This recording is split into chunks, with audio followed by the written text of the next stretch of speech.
Just a couple more minutes while I get set up. Gotta make sure all the little check boxes are checked and everything, so it takes a bit. Sorry about that.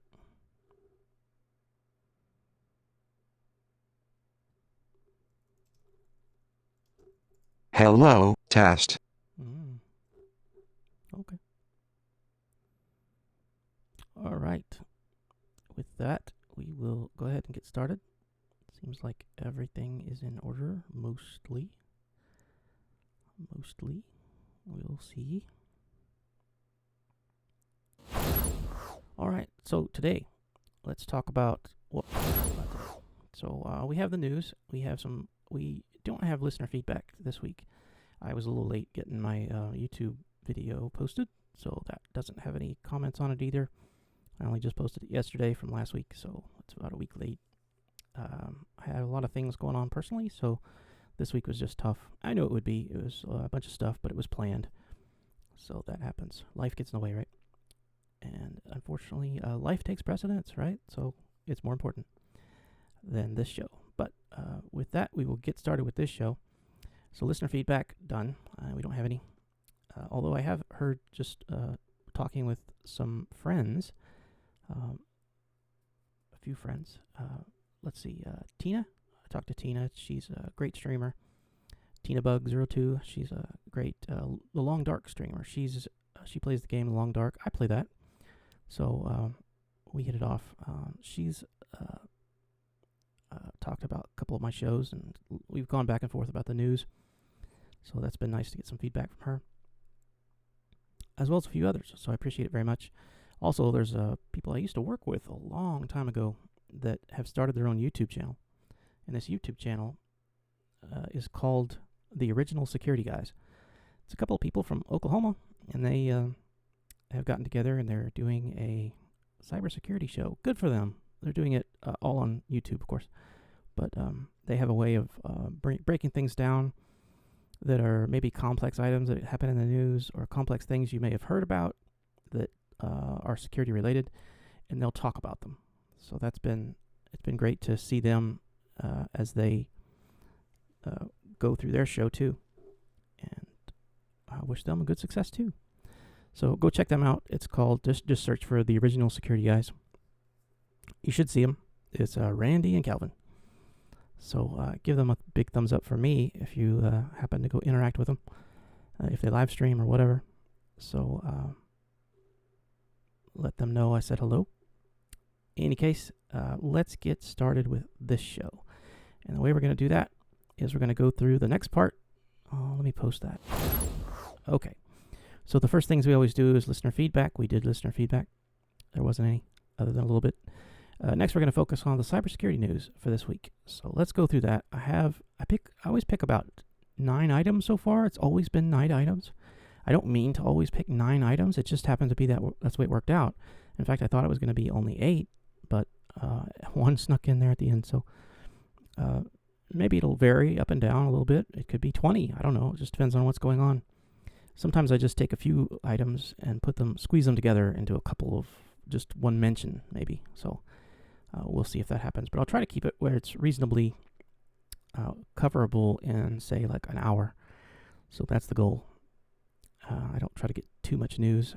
Sometimes the news just repeats and repeats. It's, some particular malware comes out, and then you just see all of the different hacks or all the different people that got attacked from that. And we don't want to show that. It's all the same. It's just something bad that's going out in the wild, so we don't want to give it too much attention. So with that, let's get started on items that are covering this week. So in this particular case, this was it's called, let me get my notes up here because I just fail without my notes. So the title is Analysts Track Gift Cards to See How Scammers Use Them in BEC Attacks. BEC is business email compromise. So you might think BEC, think phishing directed to businesses, like faking out the CEO or COO, trying to get them to click on something. So that's what that is, specifically to businesses. So in in this particular one, the analysts at Codefense, they bought a bunch of gift cards and were attempting to use them, like to just go ahead and be a victim of scamming, just to trace these, because they were traceable. So a place called Cofense, I'm sorry, I may have said that wrong, but it's Cofense. So they did this 5-week experiment where they bought these gift cards and they basically sent them to, responded to bait that's put out by these scammers.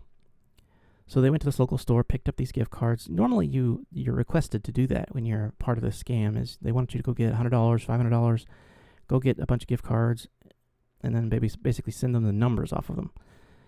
So the analysts were surprised by a couple of things here, and I thought it was interesting what the results of this were. Now, at the bottom of this page, you'll see a link to here's the blog post right here. This blog post takes you to Cofense, and it goes right directly to their the blog post about that. So it was specifically, this is exactly what they did, blow by blow.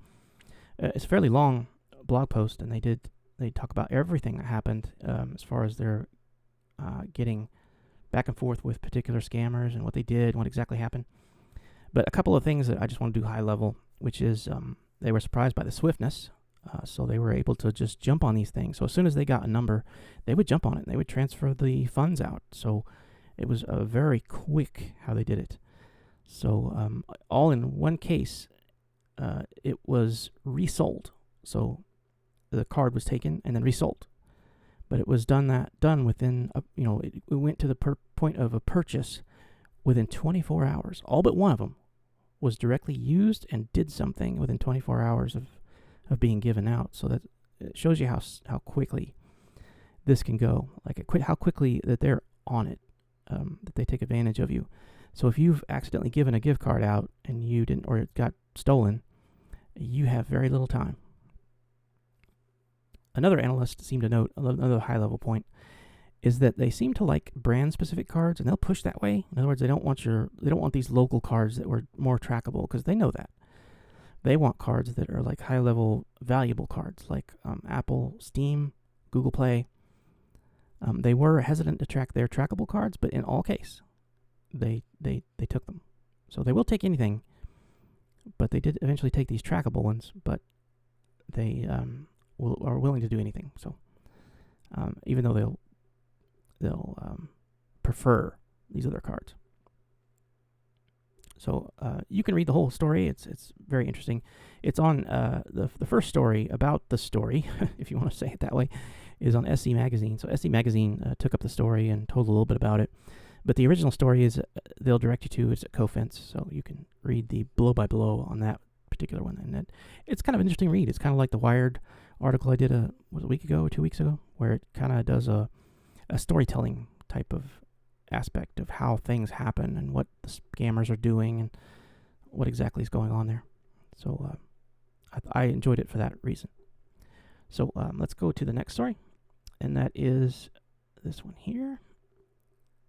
So what this is the title is Researchers Spin Up Terrifying Hacker Drone That Can See Through Walls with Wi-Fi. So this was posted by ByLucas Ropek at Gizmodo. So what they did was they took, these researchers claim that you can take a $20, and I find a little bit hard to believe, but they took a $20 off-the-shelf drone. Now, your mileage may vary as far as what kind of quality drone you're going to get, right, when you pay that little for it.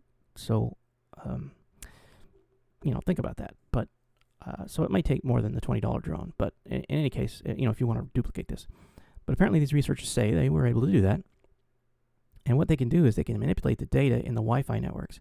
So Wi-Fi networks, what they're doing is they're transferring packets. They're sending packets through the air over to your base station, which is typically called the Wi-Fi router.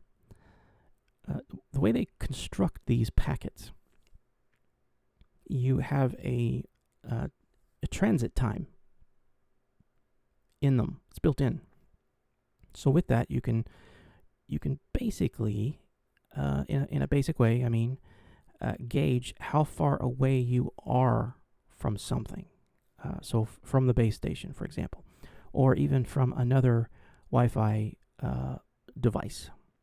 So using that, you can do triangulation, of course. So if you can tell how far away you are from something, and then the something moves, and then you ask how far away are you again, well, that's tracking. You can now triangulate where something moved, where you moved, how far away something is, the exact location. So this tells a story, and the story is that that this is telling, and the reason it's telling is because you can imagine scenarios, right? So it's called YPeep, and that in the name is important, the YPeep, because that's what they're doing. It's location revealing privacy attack is what they're calling it, a location revealing privacy attack. So imagine tossing a tiny drone into a room, and then within seconds being able to tell where everything is. And it's not because of you're using a camera, because some of these drones don't have cameras, right? They're small, tiny, they don't have cameras. But you can still tell. You can still tell where the base station is. You can tell where other devices that are connected on the network, other electronic devices, where they are. So they told all kinds of creepy scenarios about this, the researchers did, about how you could collect data on this. So a hacker armed with this could then, and I'm quoting them, they could infer the location of home occupants, security cameras, and even home intrusion sensors. So tossing one of these devices into a room, you could tell where things are. So even further, you could toss it into, say, a bank or somewhere else important, and you could have it fly around and tell where security guards are, because they're carrying their phones, right? So you could tell, you see two phones standing one side of each door. Well, you know that that's an important door. So, it does that. Plus, you can tell where the things are, like where a camera is, where it's pointing. You can infer, the direction it's pointing. You could then plan out almost a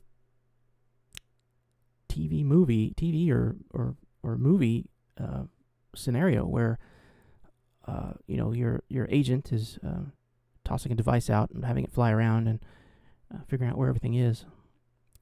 So they told that story and then were able to prove it. So it's interesting.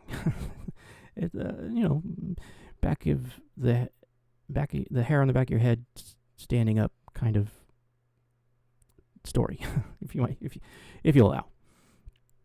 So with that, let's go to the next one. If that's interesting, feel free to follow up on that. I'll put all the links in the show notes. But so that's that one. The next one was about a cyber attack on ALMA, which is the observatory. This one's the one that's down in South America. Let me get it right.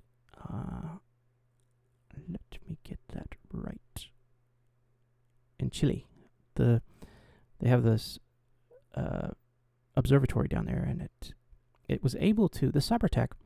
Okay, first of all, let me say the title of the article is ALMA Observatory Shuts Down Operations Due to a Cyber Attack by Bill Toulas. And we've heard from him before. He's from Bleeping Computer. So this article was about this cyber attack taking down this research institution.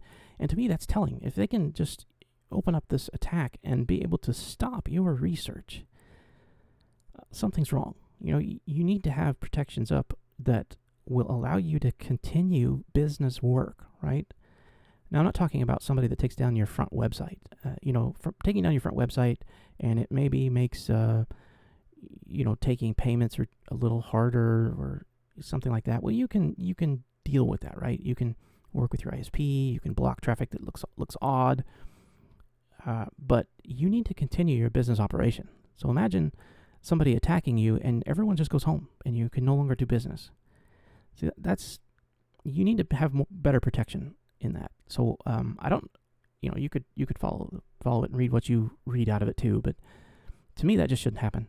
Your devices like this important telescope they should be protected. There should be an air gap just a wall that you cannot reach through unless you are physically on site, or possibly through a VPN. That no one should have been able to shut this down just through a cyber attack. So, protect your important business operations, so much so that an outside influence cannot stop them.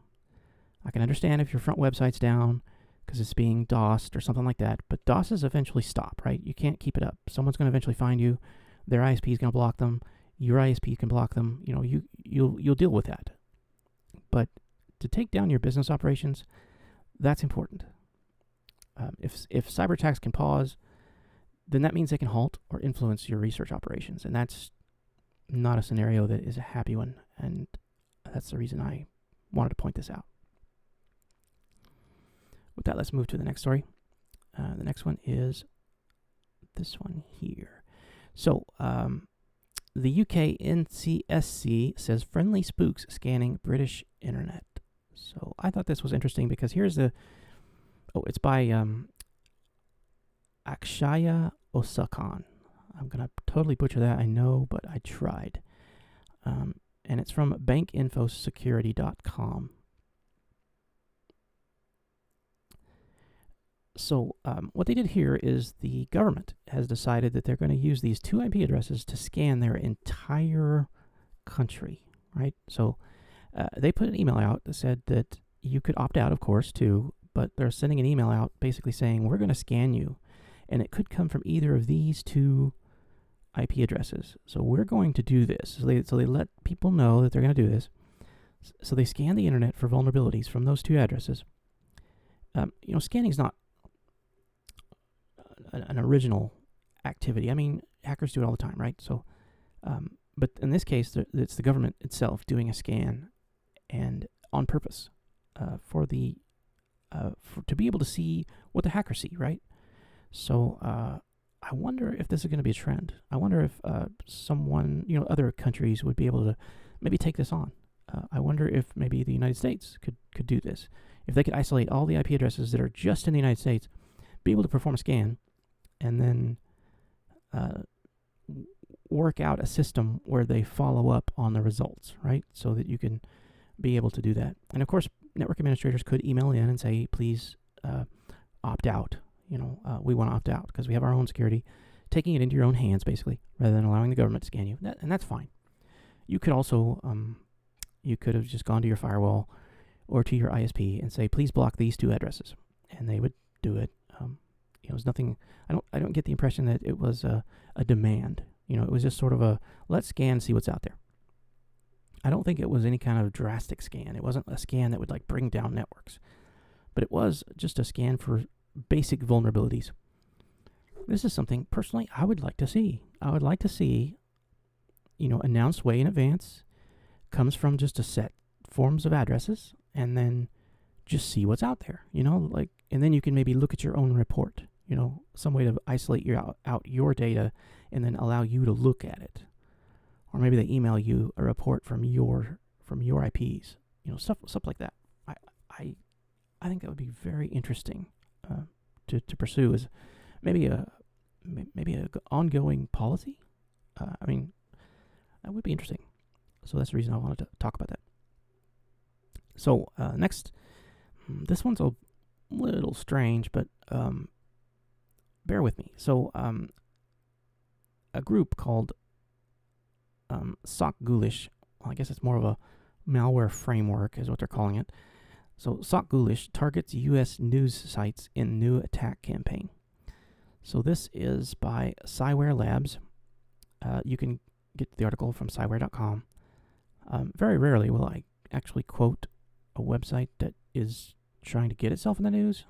So I don't typically do this, but I found this one interesting just because of the attack that was going on and what they were able to find. So they found that there is a series of tweets that from Proofpoint that revealed that they're doing this, that this SocGholish is doing this. So this threat actor in particular, they tried to focus on media companies and do what they could.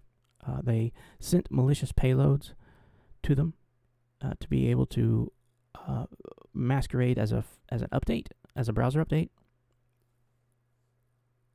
In any case, they did observe this threat actor was successful. So it's one of those items of be careful what news organization you are using. Make sure that they also protect their infrastructure, just like you would protect your infrastructure. If you're relying on news, we'll look at it as a consultant that you're paying, to bring you news, even though it's personal, even though you sit in front of the TV and you're just looking at news. Well, is the news true? Is it something where it's been attacked and replaced? Could it be? Hopefully not. Hopefully these news organizations can easily replace and recover from attacks such as this. But apparently, what's interesting in this case is that they would fix it, right? They would fix it. They would replace their web pages. They would put back up the original web pages. And then just a few days later, it would be reinfected because they didn't fully remediate across their entire infrastructure. So that's how dangerous is that? It just shows that maybe looking at the silo of news organizations, how are they doing as far as cyber attacks or their protection against cyber attacks? We often look at the certain sectors. We'll say, the financial sector. How well is the financial sector doing? How well is the education sector doing? How is academia? Can they respond correctly to cyber attacks? Are they looking for it? Well, now let's turn the table and say, what about news organizations? How are they doing? And apparently, according to this, not well. So I thought that interesting. And I suppose because of that, it did not come from a news organization, typical news organization. So that's the reason I included this. Anyway, I thought it interesting for that reason. Let's move to the next one. And this one is sort of frightening. If you live in a certain country, this is sort of frightening. I couldn't find a writer. It just says dark reading staff. But the title is Chinese mob has 100,000 slaves working in Cambodian cybercrime mills. And of course by dark reading staff, and this is at darkreading.com. What's going on here is that it says over 100,000 people from Asia have been lured to Cambodia with the promise of work, right? So here's some rewarding work. Come over and get rewarding work. Now, Cambodia is very poor, and they've been hit really hard as far as financially goes. And so the promise of work is, that's a promise, right? I just looked at my chat and say, hey, Tina Bug, how you doing? I hope you enjoy your work. So imagine that. So you're being lured with promising work. Your family's poor, starving. You got starving children. Here is rewarding work. All you have to do is travel. All you have to do is come to Cambodia. We've got come to do some work. Upon arrival, they were seized, kidnapped. They took away everything off of their person, including passports.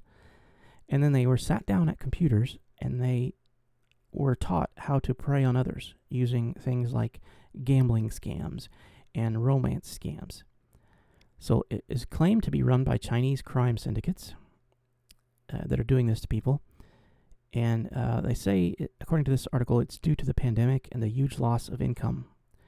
So even, cybercrime organizations are losing income. You would think Cambodia would do something about this, but no. Cambodia is making money from this, so they tolerate it. Put that on your list of things that shouldn't happen. So what happens at these things? Well, you can imagine if you are a good performer, then you're treated well. If you do not get a lot of activity, in other words, if people aren't responding to your fake romantic interest or whatever they're doing. If people aren't responding to that, well, so you're considered a poor performer, right? So there are physical punishments waiting for you. They force you to exercise, like doing push-ups and squats, tased, beaten. You will get less food. You will be locked in a dark room, or worse. You better perform, right? Typical torture type of items. There's tales of beatings, torture for failing to meet the quotas, and then being sold and passed around from different gangs for different purposes. So I guess if you're just not a technical person, and maybe you're just not doing well, or you're not getting it, or you're not trainable, or whatever, then they'll just sell you to someone else for some other purpose, right? So those who do meet their targets, they're rewarded with more freedom, more food, maybe a little money. They even can control what happens to other victims in some cases. So you can imagine you're almost a little experiment here, like some kind of horrible scientific experiment going on or something. I don't know. I thought, how horrible is this? And how important it is to protect yourself while you travel, right? Don't accept travel. Don't accept offers of work from non-legitimate sources, especially from other countries, especially from countries where they don't necessarily have a good relationship with the country you're from. So you can always check your State Department and see what are the risks when traveling there. So you can go, like, for example, if you're a United States citizen, well, you can go to the State Department website and you can look up the country you're visiting and see what kind of relationship they have. And that will tell you, how that government will deal with that government to be able to rescue you, bring you back if there's a problem, what's available as far as resources to help you during your travel, to see if you could come back, or if you can do any sort of way to, like, any kind of laws you can invoke, or how well your citizenship protects you is what the point is. So definitely personal security is so vital. Keep your passport. Just anecdotally, I did take a cruise. Now, this is the only cruise I ever went on. It was a very expensive cruise. It was very all-encompassing. It lasted. It was a 3-week adventure kind of thing. 1/3 of it, basically 1 week, we spent on a cruise boat, and we visited several countries around the Mediterranean, and it was very fun, very interesting. They took our passports. They took our passports from us. They took our passports, kept them locked up, and gave us a copy of our passports, right? Like a photocopy. And they claimed that they handed it to us whenever we walked off the boat, like to disembark, right? To go visit a town or whatever. When you would disembark, they would give you this printed out copy of your passport. They always had it ready. So when you disembark, you get this handed to you. And they claimed that anywhere you go in this little town, they will accept that, right? They will accept that as if you're, if that's your ID, that's your license. And they did. In our case, they did. For example, we rented a scooter, and were able to kind of just jump on the back of a scooter and run around this city. And we were able to successfully rent the scooter and be able to do that. So it worked. So normally I would say guard your passport with your life. I mean, keep it in your back pocket. It's like your license. It's like your ID. Guard it. In our case, though, for that particular case, they took it, and there was nothing we could do. Everybody was turning over their passports. So I guess, your mileage varies. No, I understand what you're dealing with, I guess, whether you trust them. So there you go. A little travel warning. Travel tips from Lauren MJ. How about that? Let's go to the next one, because that's just horrible to think about. The next story is a bot warning for retailers ahead of busy shopping season. And I could have picked just about any of the collection of articles there are on this type of subject, right? We're approaching a season where there's going to be a lot of shopping, right? So I took this particular one. It's from Phil Muncaster at Infosecurity Magazine. So this is an article that throws the typical stats at you, and I was just looking for one that could do this. Just because everyone needs good tips when dealing with this season, right? To be able to avoid denial of service attacks, to avoid account takeovers. Card fraud is a big one. Like going up and getting your gas, and you've got a fake card reader in front of you, right? Like you slide your card, and it was read and copied and sent to someone else. You want to be careful of that. Skimmers, they call them. The card skimmers, be able to recognize those things, although they are getting very sophisticated. Here in this state, they were a serious problem. They became a serious problem in a certain area in the main city, and the news organizations would put out all kinds of warnings about it. They would show what they look like. The particular skimmers, they got very good at hiding them. So they went kind of back and forth with the news. The news would show them, and then they would get better. And then they would show those, and they would get better. So that kept happening for probably a good year, that these skimmers kept showing up. So it was almost like you just wanted to avoid this certain strip of gas stations, which was terrible for business when you think about it. You don't want to target these businesses and say, well, you just never go there because they just get skimmed all the time. But then again, maybe you should, because if they're not going out there and checking their devices and making sure that they're not being taken advantage of, and they're not taking advantage of their customers, well, then they should do something. Maybe you should walk up, maybe you should have some kind of kiosk where someone can watch. So you maybe don't have to walk in the store, but maybe you can walk up to a kiosk that's well lit, and pay for your gas there. Choose a button and pay for your gas in one specific location so that it can be watched.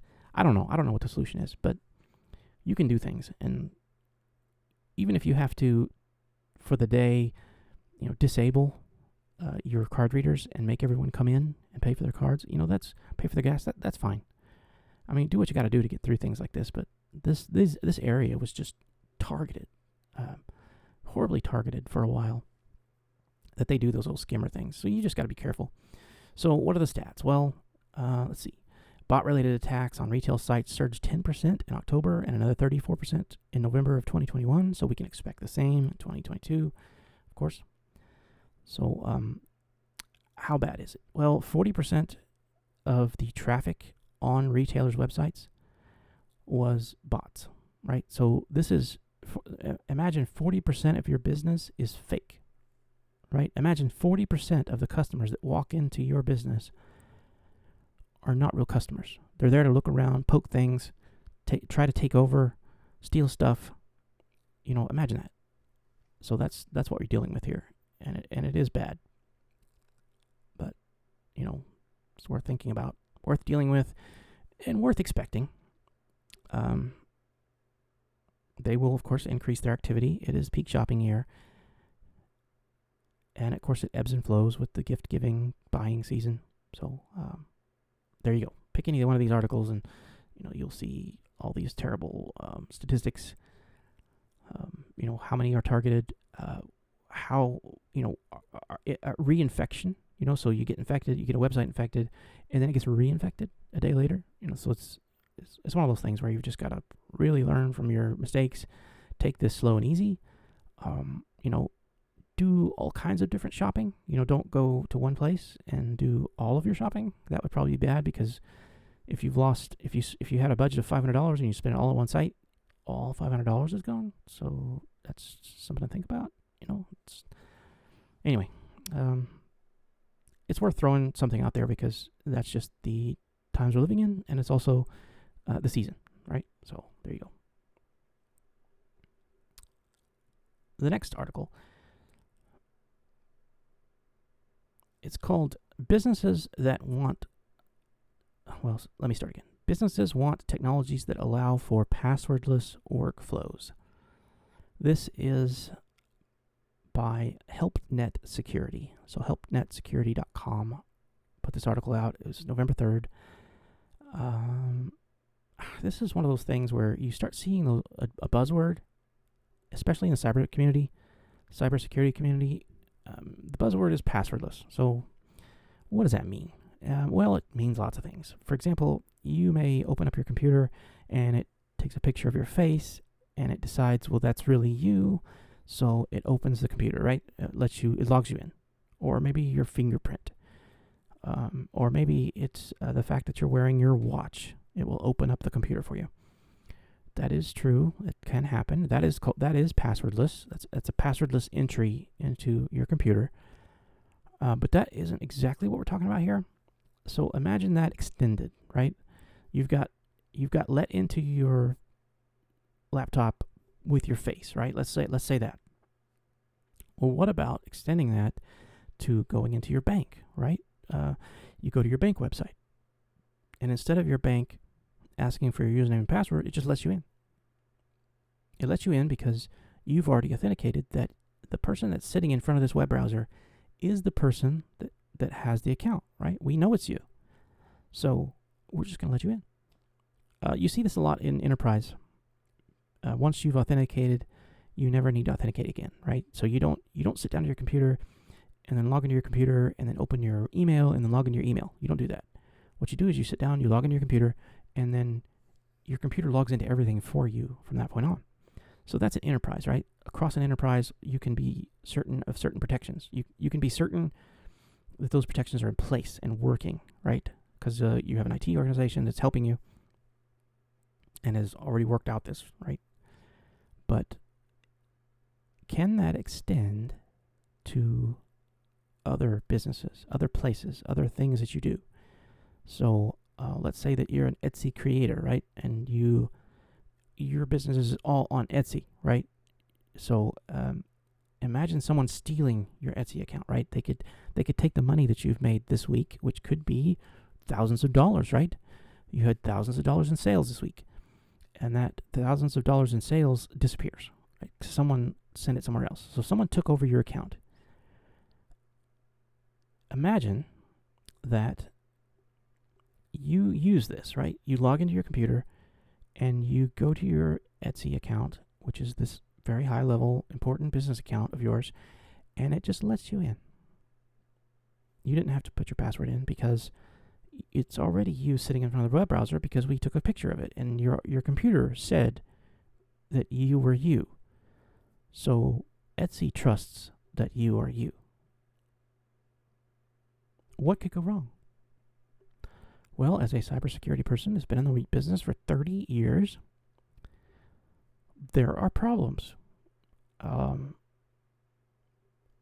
I have some issues, and they're logical, and you can imagine, right? Any thinking person can imagine.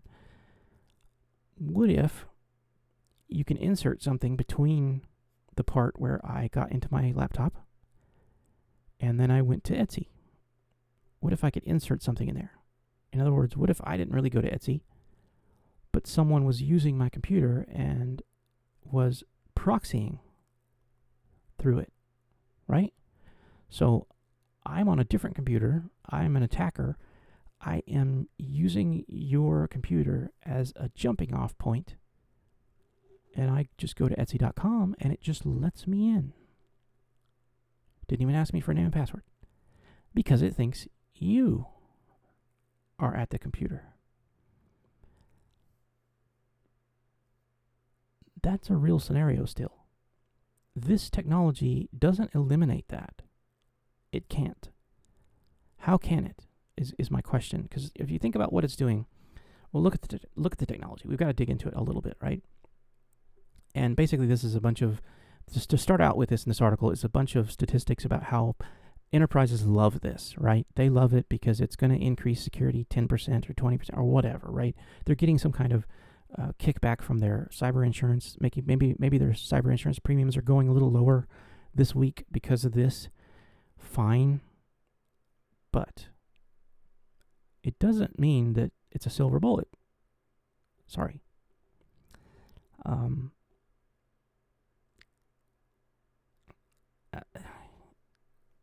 what do you do, right?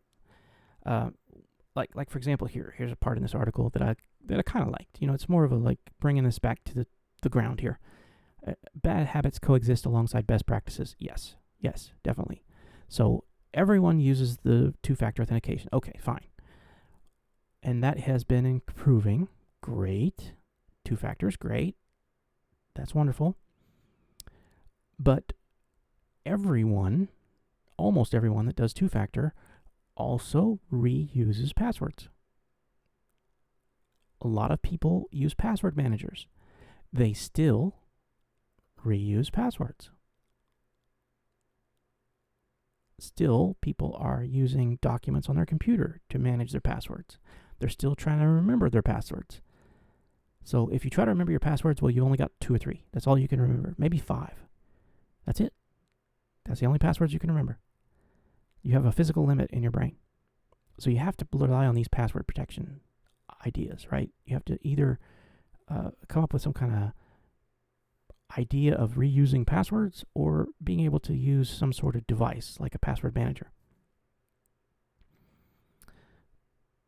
What do you do? I mean, how do you fight bad habits, right? You can do in security what we call a administrative control. Administrative control, what it is it's basically a policy, right? You're saying don't do this. So instead of preventing people technically from doing it, you tell them don't do this, right? Don't do that. You also back that up with audits. So say you've decided that it is against policy for any of your people to reuse passwords. Okay, fine. But you also need an audit, right? You need to do an audit and go through everything as a technical control and say, we've looked into your account, and without looking at your passwords, we know that there are 12 different websites that have the same password. We don't know what it is. We don't know what websites, but we got a report from your password manager that we gave you, that we paid for, that tells us you're reusing passwords. So there you go, right? There's a way to control what you're doing. There is a way. That, I would say, is as good as, if not better, than trying to use these technologies of passwordless technology, right? I would say that's better. Because there you've got people that care, right? You've got a person involved in this. You've got a person that's doing an audit, a person that's looking at reports and saying something's wrong here. We have a trend. In any case, how do they work exactly? Well, they're basically adding more protocols into it. So, as most people know, there are different ways to authenticate yourself.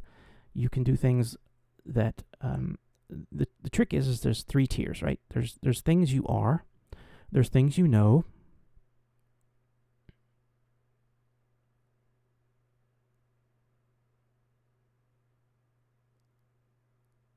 so we can take those two and say what is a thing you are? Well, a thing you are is your face, your fingerprint, a voice pattern, the back of your eye, right? Your retina. That's something you are. So that is considered one of the legs of authentication. Another thing is a password, right? That's something you know, right? So your PIN number, that's something you know. Another leg of it is something you have, right? So you go to withdraw money, and you're doing 2 of them, right? You're going in to a ATM, you're putting in the card, which you have, and then you're typing in something you know, which is your PIN, and then you get your money. That's how that works. It requires 2 of the 3 technologies to be in place. So what this is it's building on that and saying, what if we could join 2 of these?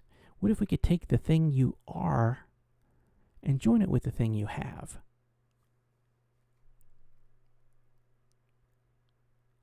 And then say that's good enough. To me, you've just reduced it down from 3 to 2, and now you're saying 1 out of the 2 is good. So in other words, you went from 66% sure that this is this person to 50%. Although this article argues that that's not 50% because we did 2 of them. We did two of them. We did something you are and something you have. But I say you can bypass the something you have, right? Just in the scenario that I mentioned, where if I bounce off of your laptop, if I bounce off your laptop and any traffic that goes to Etsy through you looks like it comes from you. So I just circumvented one of them. So it goes down to 50%. I don't know. I had some issues with it, so let's leave it at that. Passwordless technology. Well, that's gonna bounce around until it has a mascot. It'll have a funny name. It will have its own YouTube show or something. I don't know. But it's going to bounce around for a while, and hopefully it will die. We will see. With that is all the news I had. We did 8 articles. Hey, I remember taking off one now. I took off one because it was a duplicate of the one on the SocGholish campaign that targets the U.S. news sites, because someone else picked up that story and was doing the story, and they did it a little different way, and I caught it. And I said, oh, that's the same story. So I deleted it. I started with 9, but I reduced it to 8. So in any case, that's my show for that part of the show. So let's move on. Now that we've done the cybersecurity news, I want to do the how-to instruction. So the how-to instruction, what I'm going to cover is a part of cybersecurity that's under security and risk management. So the last 5 episodes, all the episodes I've done so far, have all been under the domain in security, which there are, depending on who you ask. Sometimes people say there are 8 security domains. Some people say there are 9. Some people say there are 10. Of those domains, one of them is called security and risk management. And for the last 5 episodes, we focused on nothing but security and risk management. We did different things. I'm not going to go through them all again, but in this one, we're going to do identification of vulnerabilities and threats. So, we have enemies, right? We have weaknesses, vulnerabilities. Where do they come in? Well, they happen for all kinds of reasons. There are design errors. So the software you've built has design errors. I'm sorry, you're imperfect. Go back to the drawing board, fix it. It has errors. It does. It's just a matter of time before they come out. There's also software vulnerabilities, same story. There's also protocol weaknesses. Now, this you didn't do, but the world, or the common body of knowledge people, have come up with a protocol, and that protocol has inherent weaknesses. All you can do is mitigate, right? You can say, well, we'll allow this protocol, but we'll authenticate first. So there are things you can do, right? There are also hardware vulnerabilities. So something was built 20 years ago. It's completely safe, right? No one can just walk up to it and start pushing buttons and let them in. That wouldn't happen. You can't just, throw a monkey wrench in and get in. Oh, you can't just, push a certain combination of buttons and get in. Oh, of course not. That's all fixed. No, there are hardware vulnerabilities, of course. There's also misconfiguration, where you set up the website and it does this, but instead of typing in a username and password, just leave them both blank and hit submit. Hit login. See if you can get in. That can happen. That's misconfiguration. And I've seen it. I have seen it where someone just built a website, you walk up to it and just hit enter, and it lets them right in. I've seen it, sadly. That's what happens. A misconfiguration.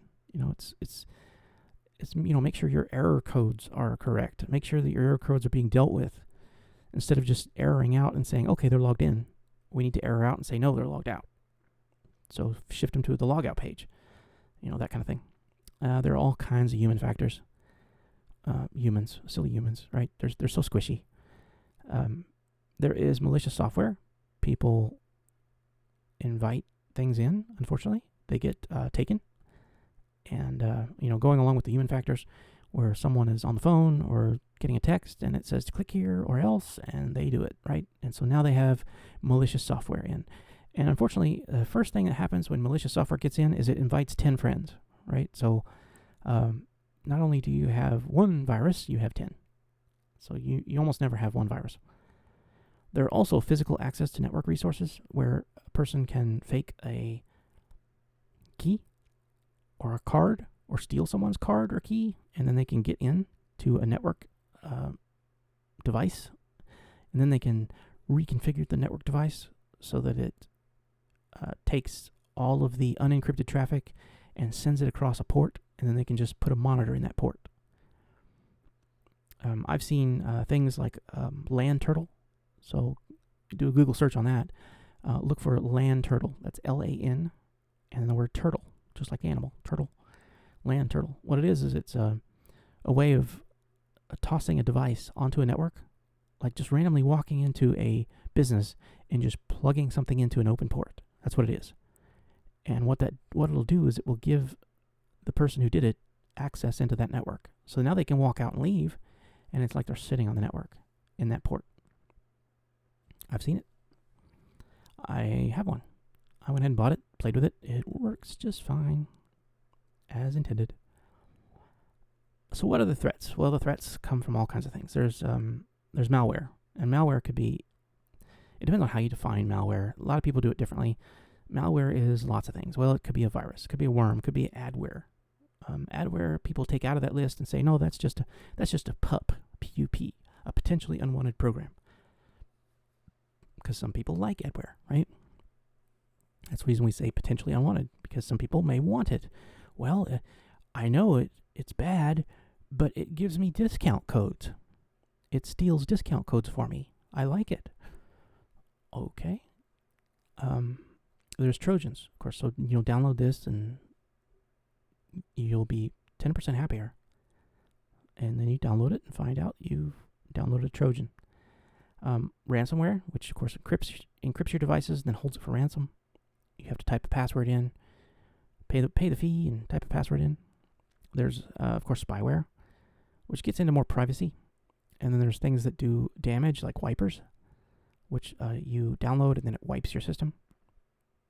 There are bots, botnets, rootkits, backdoors. There's crypto jacking, taking advantage of people's cryptography. There's also scareware, constant ads that tell you you're being watched or the FBI is coming for you. If you don't pay for this, we see the pictures you're looking at and we're going to tell, scareware kind of things. Also in this particular category is what they call a risk assessment. Risk assessments, part of a risk assessment is risk management and risk analysis. Risk management determines how much an organization can accept. So your management has to decide how much risk is okay. In other words, if you're doing business, you're accepting risk. There is risk. Risk is never zero. So what it requires is the risk analysis part, which is to say, I know that this risk exists, but we're willing to accept it to a certain degree. So you need to know these risks. You need to label them out, catalog them, identify them, and then what you can, you mitigate. So that's what that is, risk management, risk assessment. So you build this plan. And the idea is you build the plan to say, what if someone takes advantage of this? Or what if this happens? What if a hurricane comes and blows away our building? What if our bottom floor is flooded because of a pipe burst and all of our computers are underwater? What if?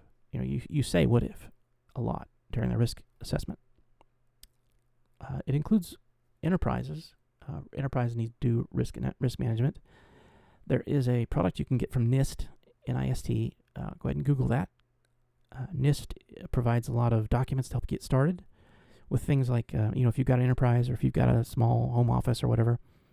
These NIST guidelines are very helpful. They can kind of form a framework that you can build around these things so you can have your disaster recovery plan.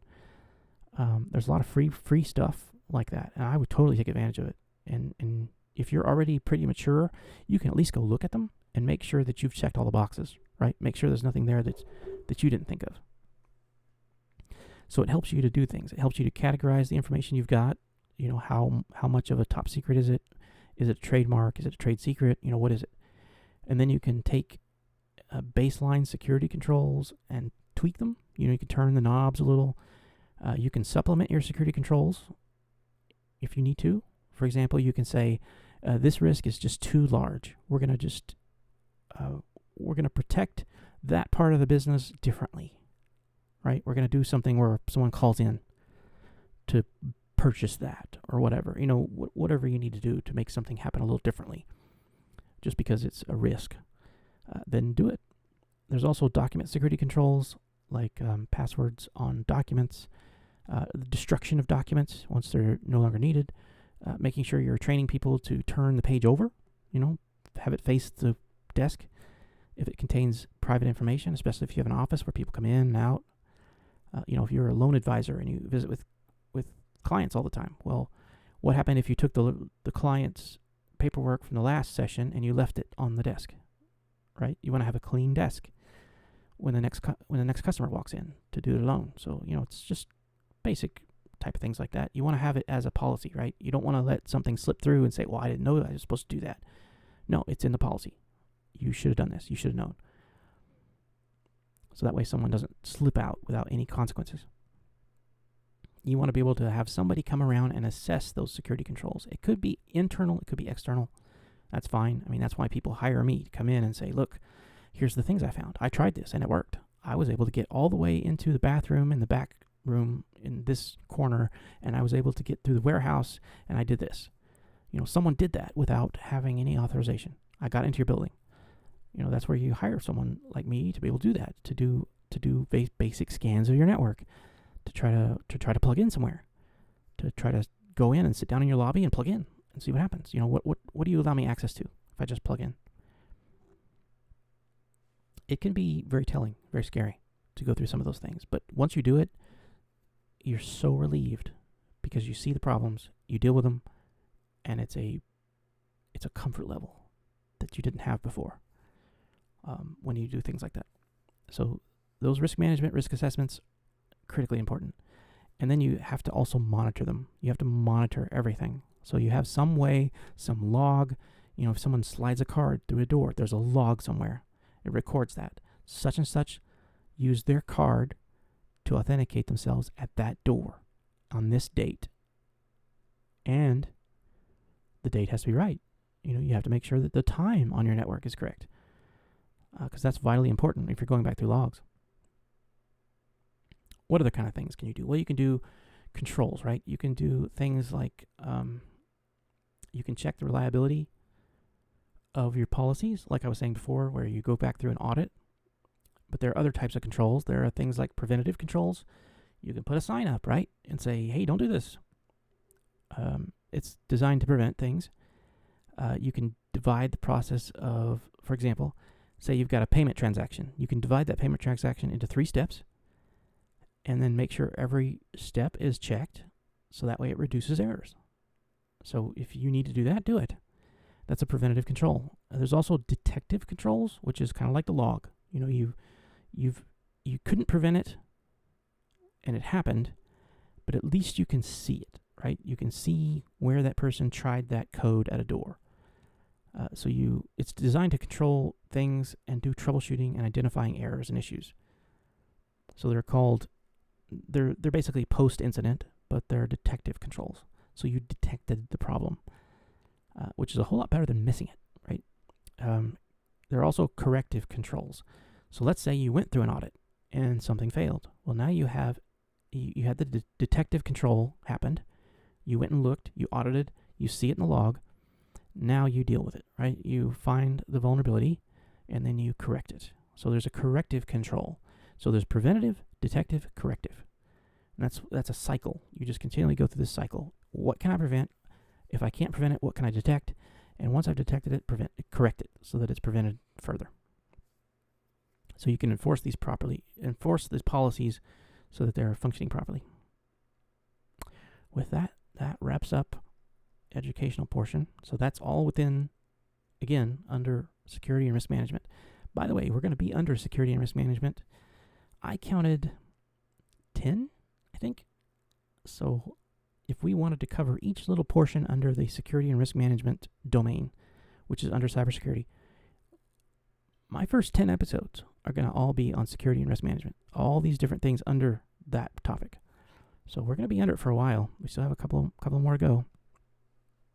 So that's what we talked about today was weaknesses, vulnerabilities, threats, risk assessments, how they work, even on your enterprise, and then the types of controls we have and what we can do about them. with that, we did the how-to instructional. Let's do the website web tool of the week. What is that? Let me get set up here, and I will hopefully be able to get this working quickly. Let me look at what I had on tap here. What did I have on tap?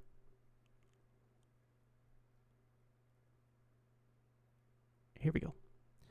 It is called freetestdata.com.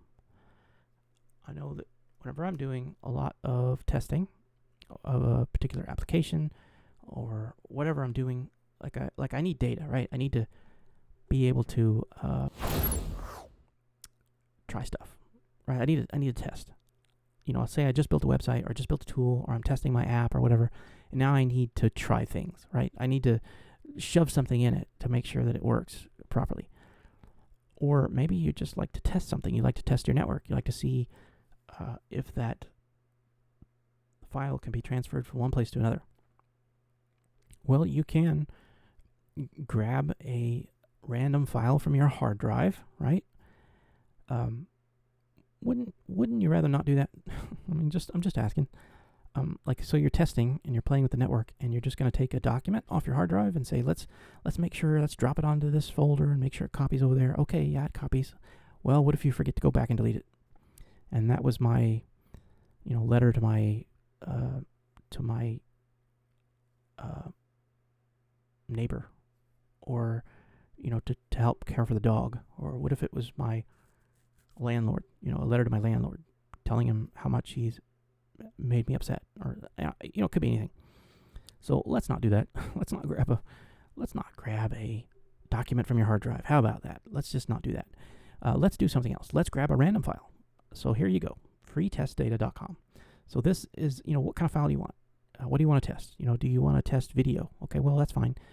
You can grab one of these video test files, and they're fairly innocuous. They're just I did one of them here, and I just grabbed the MP4s because that's pretty standard. And if you look at I'll grab one of the middle ones.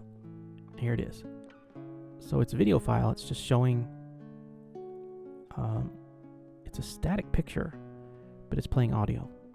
So it's not copyrighted. It's just stuff that you can play with, that you can use. It's free to use.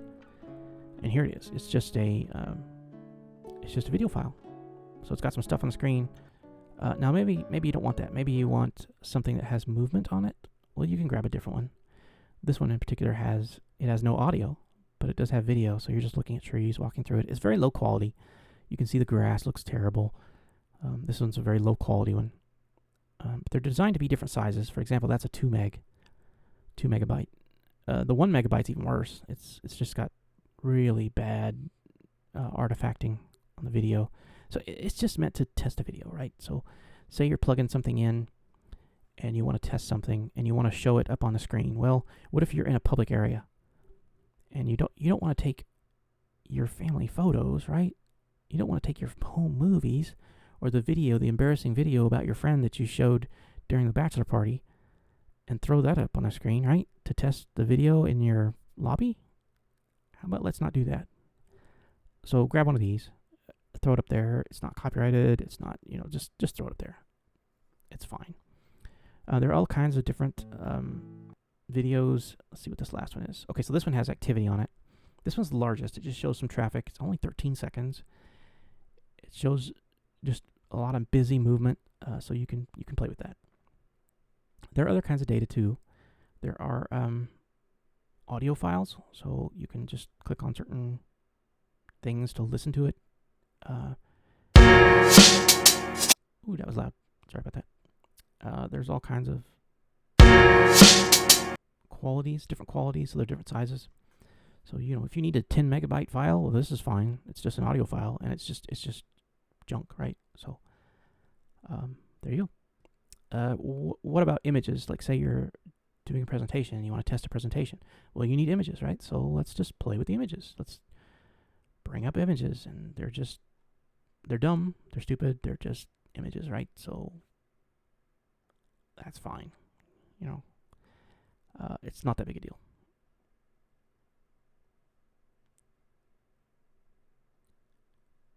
other types of files. They have two other ones. One is a CSV, one's HTML. What does this involve? Let's see.